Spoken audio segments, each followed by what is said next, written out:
হ্যাঁ, হাবিব ভাই যে দল করেন সেই দলের অভিজ্ঞতা দিয়ে বলেছেন যে প্রশাসনকে লাগামহীনভাবে ছেড়ে দেওয়া হয়েছে।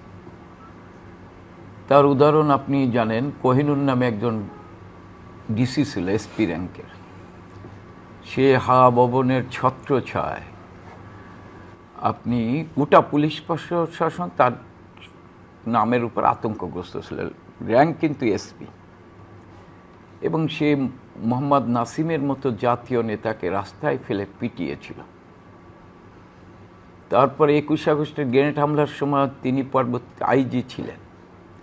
হ্যাঁ, সেই ঘটনার সময় পুলিশ সেদিন আহতদের রক্ষা করবে তার চাইতে জঘন্য কাজ করেছেন, টিয়ার সেল নিক্ষেপ করে খুনিদের যার সহযোগিতা করেছেন সেই আইজি সাহেব দুর্নীতির অভিযুক্ত 21 আগস্টের গ্রেনেড হামলার সাথে জড়িত। এই যে প্রশাসনকে যে দলীয়